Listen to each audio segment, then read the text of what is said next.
In the summer of 2003, a road trip meant freedom. It was a chance to leave your worries behind on the long, open stretches of highway. With nothing but the radio and your thoughts for company, for 27-year-old Lillian Carter, this trip was more than just a vacation. It was a rare departure from a life defined by routine and caution. Friends described her as reliable, someone who found comfort in the predictable rhythms of her life in Salt Lake City. She wasn't a risk-taker. But that summer, something was different. Lest she needed a break, and Las Vegas was calling her name. She planned it for weeks, telling her family it would be a quick, fun getaway, just a few days of bright lights and excitement before she returned to her quiet life. On the evening of August 14th, her silver Honda Civic was a small, solitary vessel cruising through the vast, arid landscapes of Nevada's Highway 93. After nearly 8 hours on the road, the relentless desert heat had begun to fade with the setting sun, but the asphalt still seemed to stretch on into infinity. Fatigue was setting in, her eyelids growing heavy. That's when she saw a small flicker of civilization in the twilight.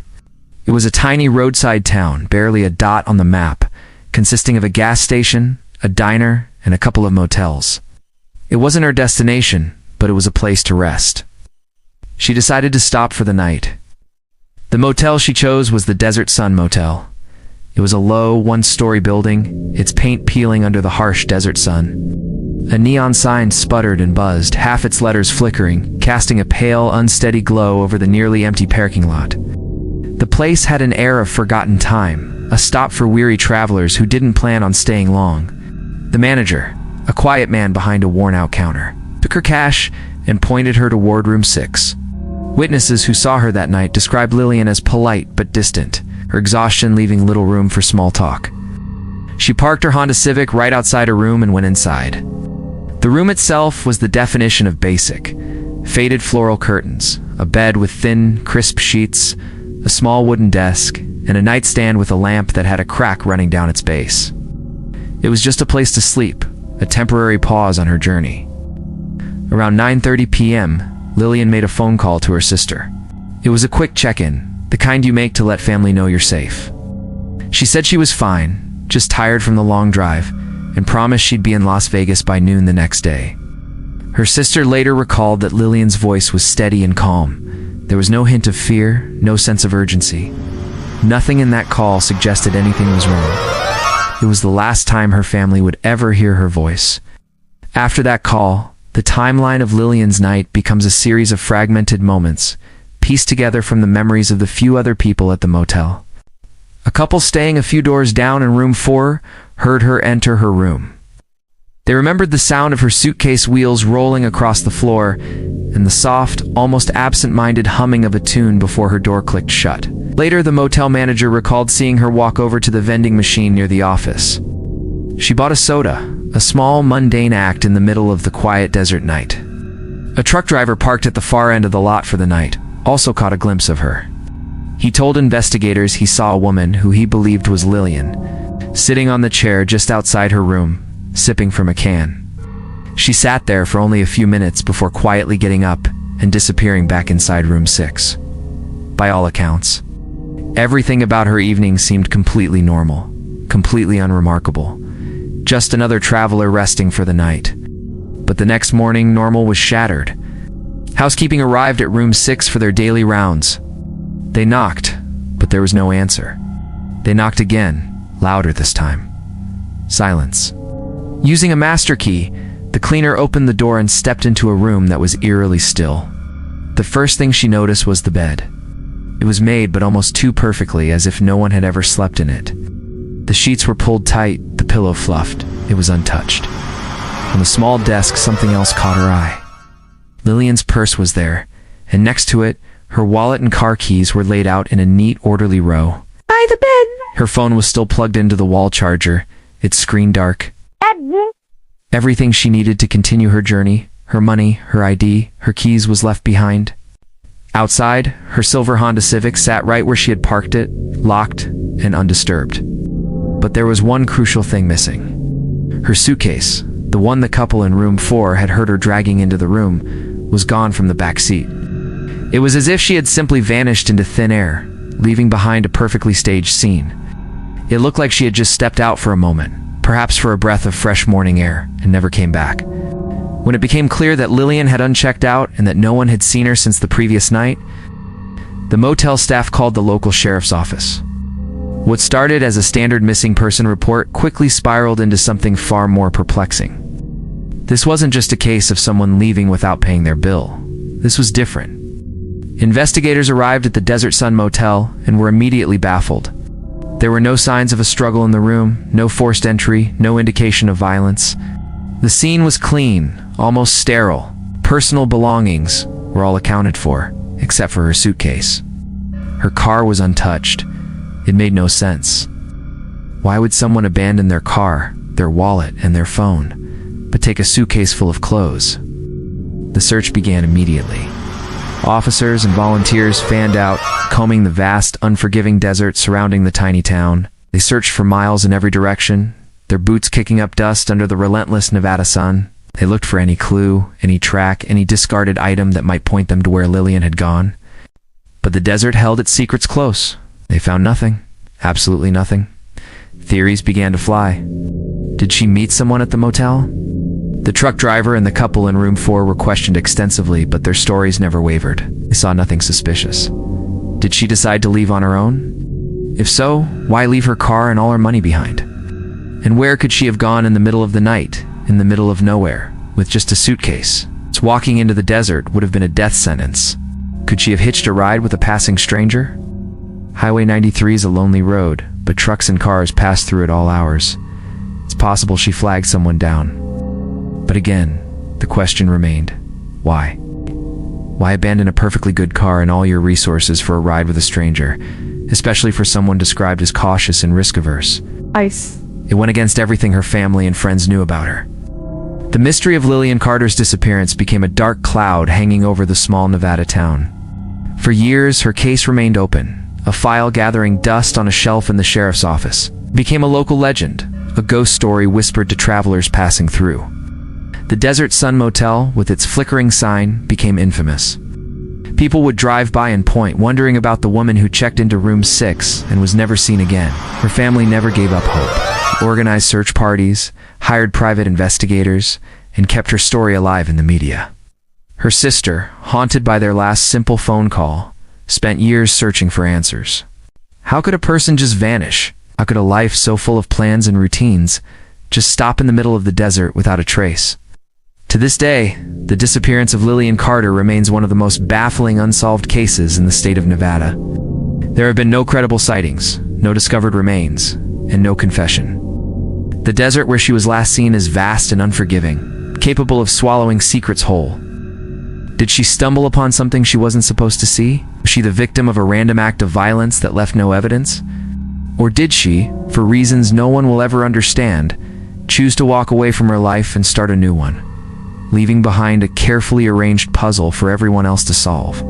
The room at the Desert Sun Motel, the neatly placed keys, the untouched bed, they all stand as silent witnesses to a mystery that began on a hot summer night and has never ended. Lillian Carter drove into the desert looking for a short escape, but instead she found a permanent one, leaving behind nothing but questions that echo in the vast, silent emptiness of the American West. Thank you so much for watching. The stories of the missing deserve to be told, and by sharing them, we keep their memory alive.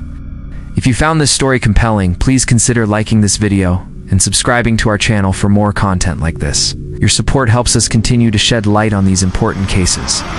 Stay safe out there. On the morning of August 15, 2003, when deputies from the Lincoln County Sheriff's Office pulled into the parking lot of the Desert Sun Motel, they were prepared for a simple misunderstanding. It was a common occurrence out here in the quiet stretches of Nevada. A guest goes for an early breakfast, checks out without telling the front desk, or simply decides to sleep in. They expected to find Lillian Carter, the subject of a welfare check, enjoying a coffee at the diner next door, completely unaware of the fuss. But what they found inside room 6 wasn't a misunderstanding. It was the beginning of a chilling mystery. The door swung open to a scene frozen in time. All of Lillian's personal belongings were still there, scattered around the room as if she had just stepped out for a moment. Her purse sat on the small table, and inside her wallet was untouched. Her car keys lay beside it, next to her mobile phone, which was still plugged into the wall charger.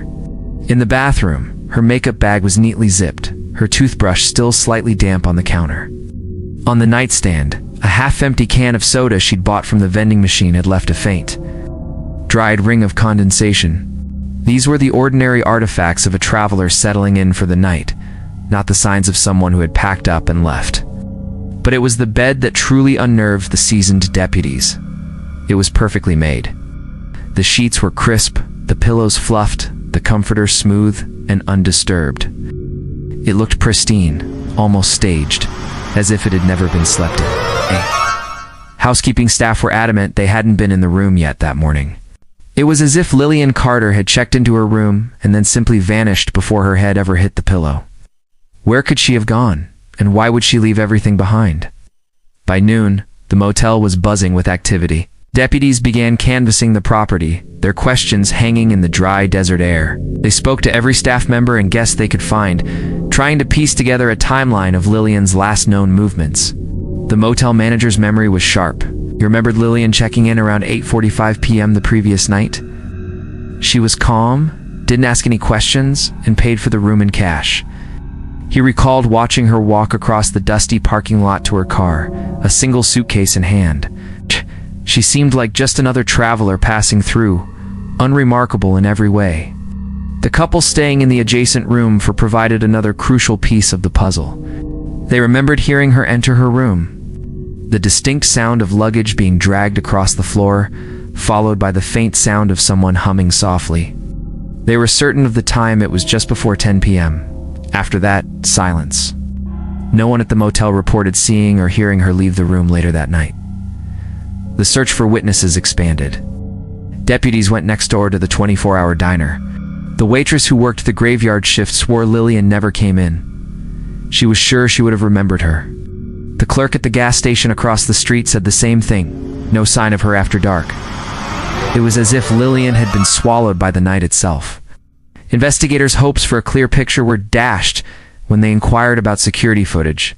The motel's parking lot camera, which could have provided the most vital clues, wasn't working. The manager admitted, almost sheepishly, that it had been broken for months. Without any electronic eyes, the timeline of that night remained a frustrating blank.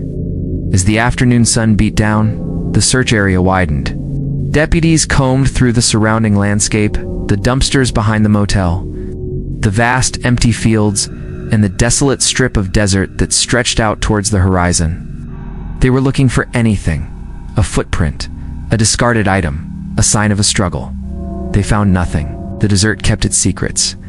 Lillian's car, a modest Honda Civic, became another focal point of the investigation. It sat in its parking spot, locked and undisturbed.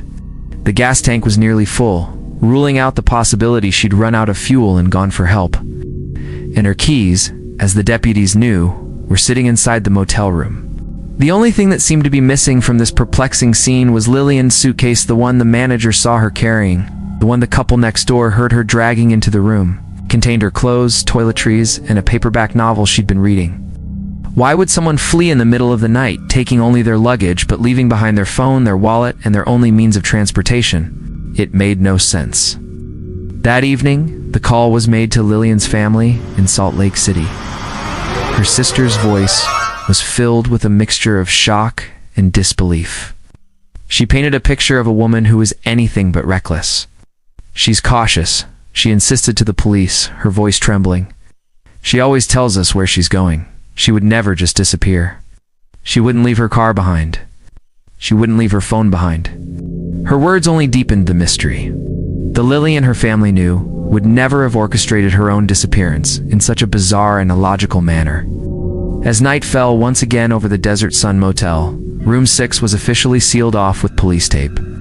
Crime scene technicians moved in, their flashbulbs illuminating the silent objects Lillian had left behind. They photographed the soda can on the nightstand, the phone still tethered to its charger, and the hauntingly perfect bed. To the investigators standing in that room, the scene felt profoundly wrong. It was too clean, too orderly. It felt staged, as if Lillian had stepped outside for a breath of fresh air. and in that single moment, someone had silently and completely erased her from existence. Just before midnight on August 15, 2003, the official missing person report for Lillian Carter was filed. What had started as a routine welfare check at a dusty Nevada motel had spiraled into a confounding and deeply disturbing case. A woman had checked in, but she had never checked out. She had seemingly vanished from a locked room, leaving behind everything but her suitcase. The quiet night had given birth to a mystery that would puzzle investigators and haunt her family for years to come. Raising the unsettling question, what really happened to Lillian Carter in room 6? This case remains a stark reminder of how quickly a life can be appended, leaving behind only questions. If you found this story as compelling as we have, please consider subscribing to our channel and hitting the like button. It helps us continue to bring these important cases to light. Thank you for watching. Hello, and welcome back to the channel. Today, we are re-delving into a case that feels like it was ripped straight from a chilling screenplay, the baffling disappearance of Lillian Carter from the Desert Sun Motel. By the second day of the investigation, deputies knew they had to look beyond the peeling paint and flickering neon sign of the motel.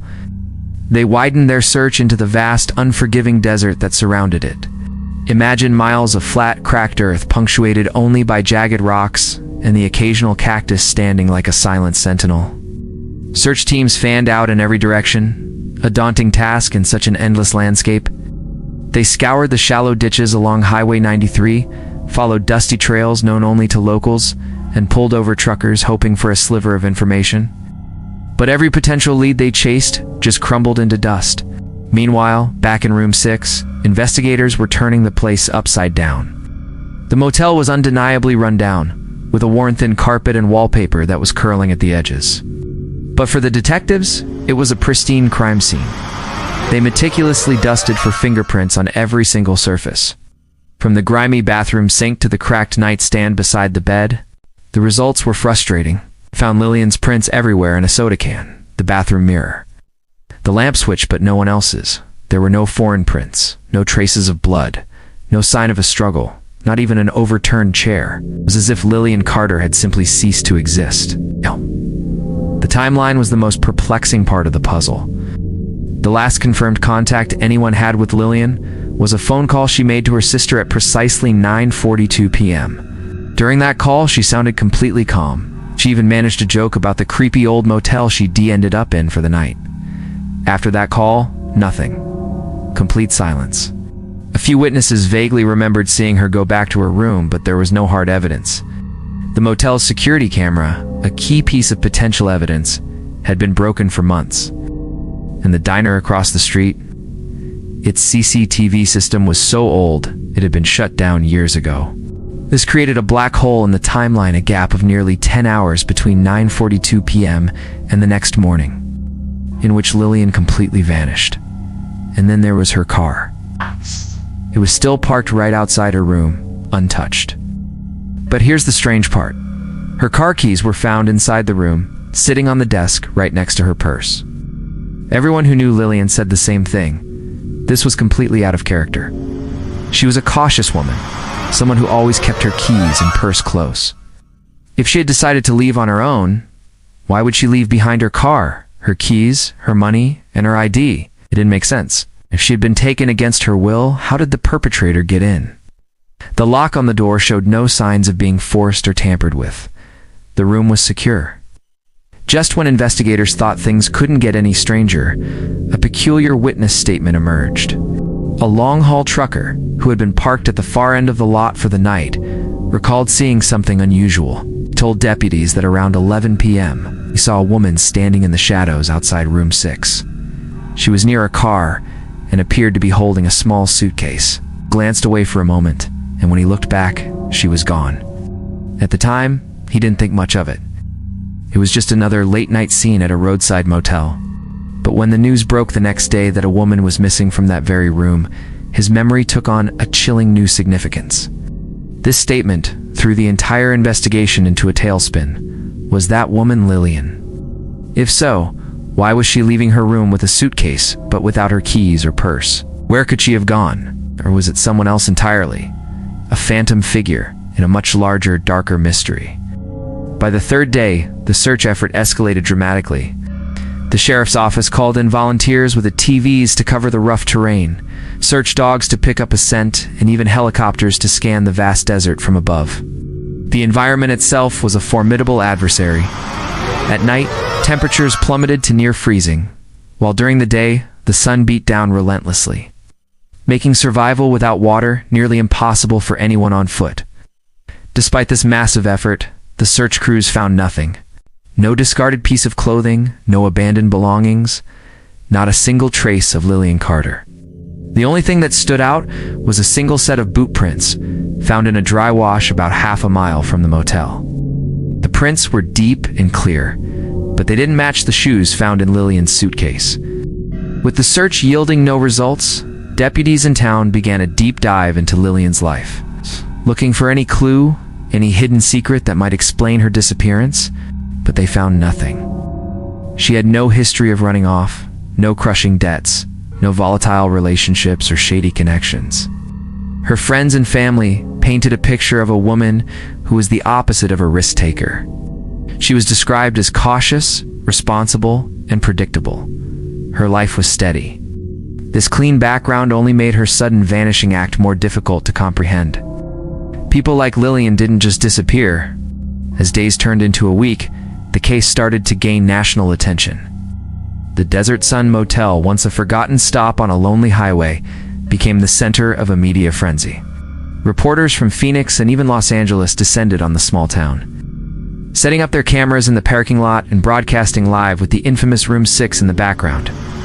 The motel saw a morbid surge in business, with curious travelers and true crime enthusiasts booking rooms, specifically asking to stay in Room 6. Some were even caught taking morbid selfies by the door late at night. In the local diner, whispers turned into theories. Some locals blamed drifters passing through, others were convinced it was a hitchhiker, and a few even whispered about connections to other unsolved disappearances along the notorious Highway 93. At the end of that first long week, the sheriff's office held a press conference. The statement they delivered was short, concise, and absolutely chilling. The sheriff stood before the cameras and said, "We have no evidence she left voluntarily, but we also have no evidence of foul play." It was this complete absence of evidence that made the case so deeply haunting. There was no struggle, but no goodbye note. No signs of a break-in, but no reason to leave. Lillian Carter checked into Room 6 at the Desert Sun Motel. She was never seen leaving, and yet she was gone. The case of Lillian Carter remains a profound and disturbing mystery.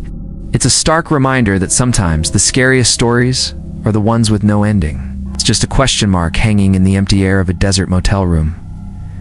What do you think happened that night? Let me know your theories in the comments below. Thank you so much for watching. If you found this case as compelling as I did, please consider liking this video and subscribing to the channel for more deep dives into unsolved mysteries. Stay safe out there, and I'll see you in the next one. Hello, and welcome back to the channel. Today, we delve deeper into a case that has baffled investigators and haunted a small desert town for years, the disappearance of Lillian Carter. Imagine a lonely highway stretching through the Arizona desert, a roadside motel with a dark history, and a woman who checks into a room and is never seen again. This is not just a story, it's a void, a puzzle where every piece seems to lead to another dead end. By the second week of the investigation, frustration was a tangible thing at the Maricopa County Sheriff's Office. Detectives, running on fumes and caffeine, were drowning in data. They meticulously combed through phone records, squinted at grainy surveillance footage from gas stations, and conducted countless interviews. But the case of Lillian Carter remained a black hole. The starting point of it all, Room 6 of the Desert Sun Motel, became a kind of grim, sacred ground. It was sealed off, its dusty curtains pulled shut, the air thick with the smell of stale cigarettes and harsh disinfectant. Crime scene technicians, unwilling to admit defeat, returned to the room again and again. They were looking for that one missed detail, that tiny clue that could break the case open. They hunted for fibers, for biological traces, for anything overlooked in the initial sweep. They even went so far as to dismantle the old box spring mattress, hoping to find anything hidden within its tired frame. But the room was stubbornly silent. It offered nothing. While the forensic teams wrestled with Room 6, search parties expanded their efforts into the unforgiving landscape. They pushed their radius out to include abandoned buildings and forgotten service roads along the notorious Highway 93. The desert itself seemed hostile to their cause. It was a vast, sun-bleached expanse, dotted with the bones of animals and the rusting shells of abandoned cars. The sheer emptiness of it all felt like it was swallowing hope whole. One deputy later described the feeling, saying, "It felt like looking for a single drop of water in the ocean, except the ocean was sand and silence." Just as despair began to set in, a potential breakthrough emerged. A local rancher, out checking his cattle, called in something strange. He'd noticed something at an abandoned rest stop about 20 miles north of the motel. The building was a derelict relic from a bygone era, boarded up for years. Its windows were smashed, its walls were covered in graffiti, and the floor was littered with old beer cans. But in one corner, the rancher swore he saw a flash of color, a red scarf. Detectives raced to the scene. The scarf was carefully collected, photographed, and bagged as evidence. It felt like the first real piece of the puzzle. The hope in the air was palpable when they showed the scarf to Lillian's sister. Her reaction was immediate and emotional. She recognized it instantly. It was Lillian's favorite scarf, one she wore during family holidays. But this is where the clue went from promising to deeply strange. The scarf looked pristine. It was clean, with no dust, no signs of being exposed to the elements. It was almost as if someone had just placed it there, deliberately leaving it to be found. This discovery sent a shockwave through the investigation. Theories started flying. Was Lillian alive, leaving a trail of breadcrumbs for her searchers to follow? Was she trying to signal for help? It was a third party toying with the police, planting evidence to confuse and misdirect them. The media, smelling a story, went into a frenzy. Headlines exploded across local and then national papers. Clue found in desert rest stop, motel mystery deepens. For the first time, Lillian's smiling face was broadcast on evening news programs across the country. The story captured the public's imagination. Donations poured in to fund a larger search, and volunteers began arriving from out of state, all wanting to help comb the vast, empty desert.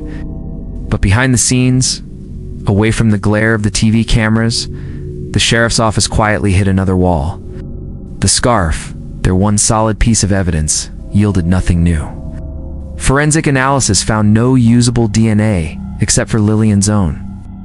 There were no fingerprints, no foreign hairs, no trace of anyone else who might have handled it. The promising lead dissolved into another frustrating dead end. As if to complicate matters further, other guests from the Desert Sun Motel began to come forward with unsettling stories from the night Lillian vanished. A woman who had been staying in room 4, just 2 doors down, told investigators she heard a loud thud around midnight. She said it was followed by the sound of hurried footsteps right outside her window. Another guest, a truck driver, insisted he'd seen a man lurking near room 6's door in the early hours of the morning. He described him as wearing a dark jacket and a baseball cap, but when detectives pressed him for more details, his memory was frustratingly vague to create a reliable sketch or identify a person of interest. The investigation's focus inevitably began to shift, zeroing in on the one person who was there that night and had control over the environment: the Motel's owner, Frank Delgado. Delgado was a man in his 60s who had run the rundown Desert Sun Motel for decades. Detectives brought him in for questioning multiple times. His story never changed. He claimed he checked Lillian in himself, that she seemed tired but perfectly polite.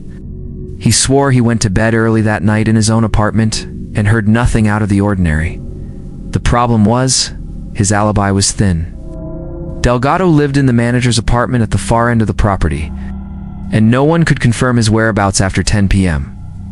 As reporters began digging into his past, a troubling detail surfaced. Back in the late 1980s, Delgado had been investigated after a female guest accused him of entering her room without permission. The case was eventually dropped due to a lack of evidence, but the allegation alone was enough to cast a dark cloud of suspicion over him now. Still, suspicion wasn't proof. The police had no physical evidence tying Delgado to Lillian's disappearance. Without a body, Without a clear sign of a crime, everything they had was circumstantial. Meanwhile, the small town buzzed with rumors and local lore. People whispered about Highway 93's dark reputation. Over the years, dozens of people had reportedly gone missing along its desolate stretch. Locals called it the Highway of Shadows. Truckers traded stories of phantom hitchhikers who would vanish from their cabs, of lone travelers who never made it to their destinations, of cars found abandoned on the roadside with no trace of their drivers.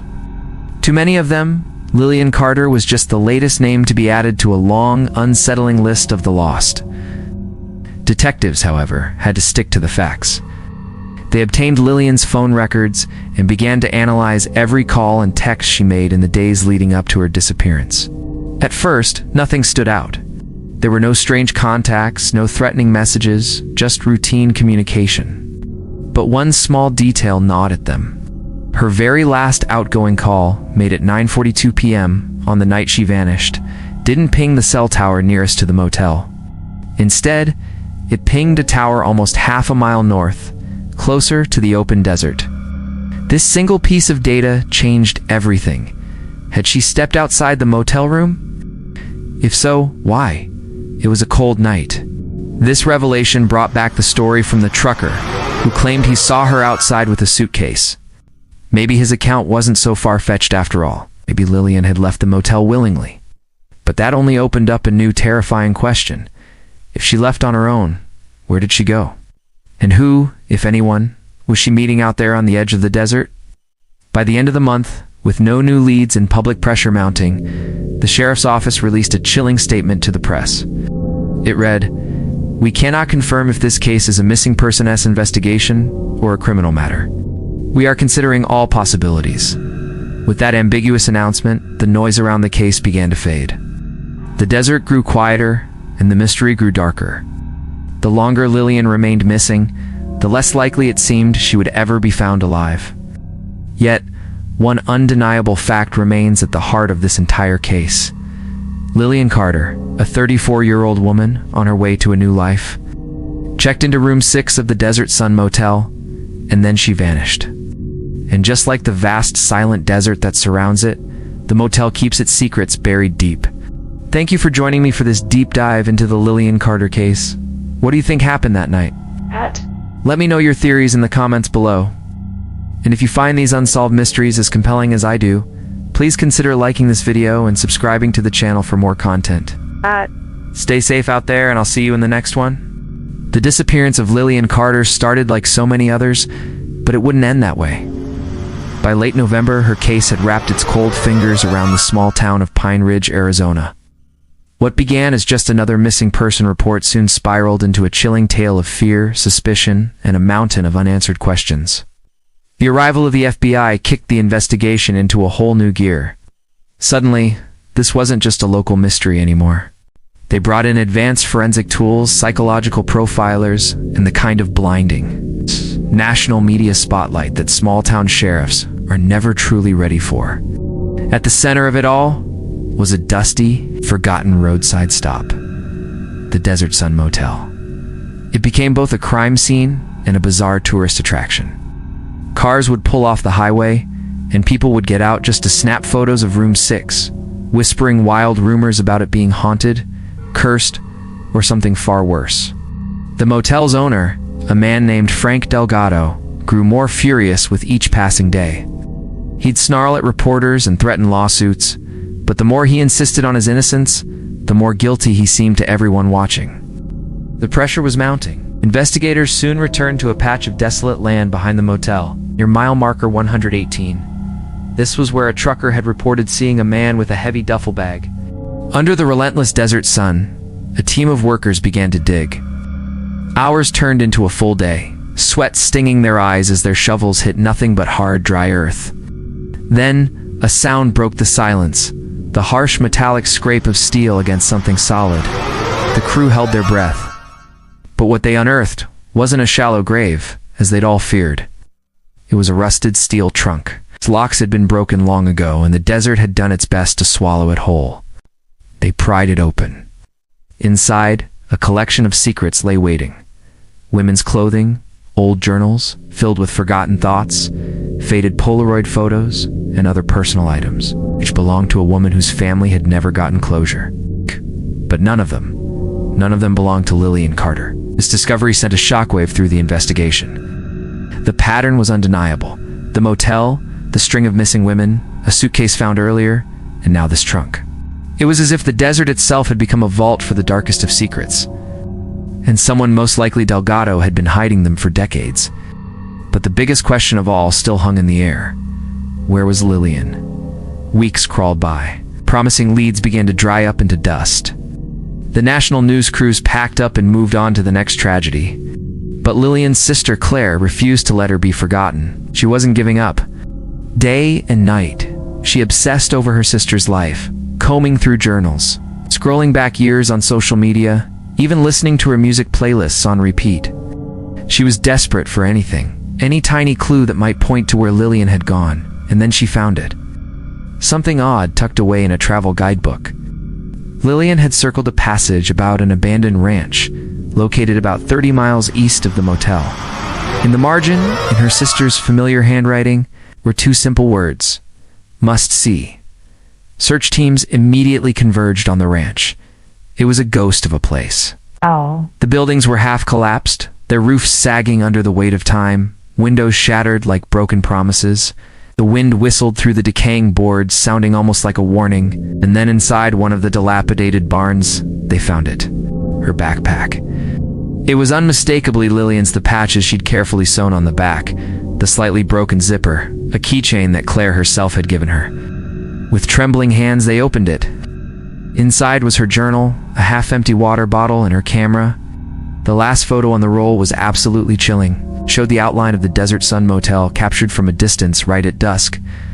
But that wasn't all. In the corner of the frame, there was a figure, blurry, but tall and broad-shouldered, just watching. The image was grainy, almost impossible to confirm. But to the investigators and to Claire, it looked hauntingly like Frank Delgado. The FBI brought him in again. This time, they weren't just asking questions. They had leverage. The trunk, the suitcase, the backpack, and now, this photograph. For 12 agonizing hours, they pressed him. They replayed every inconsistency in his story, laid out the evidence piece by piece. Their voices echoing in the sterile interrogation room. But Delgado was a rock. He held his ground, his jaw clenched, sweat dripping from his temple. "You'll never pin this on me," he muttered, his voice low and defiant. "You want a monster? Look somewhere else." It seemed like another dead end. And then, just as hope was fading, a final piece of the puzzle fell into place. Retired truck driver named Henry Alvarez came forward. His conscience had been eating at him for years. He confessed that, a long time ago, he'd seen Delgado late one night, loading something heavy into his pickup truck near the motel. He hadn't reported it at the time. He was scared, uncertain what he'd even seen. But watching the news about Lillian, seeing her face on TV, he couldn't stay silent any longer. With Alvarez's testimony, the dam finally broke. Frank Delgado was arrested, though he continued to deny everything. Prosecutors now had a powerful web of circumstantial evidence. It was enough to bring charges not just for the disappearance of Lillian Carter, but for the haunting string of disappearances that stretched back for decades. But here is the cruel, heartbreaking truth of this story. Lillian Carter herself was never found.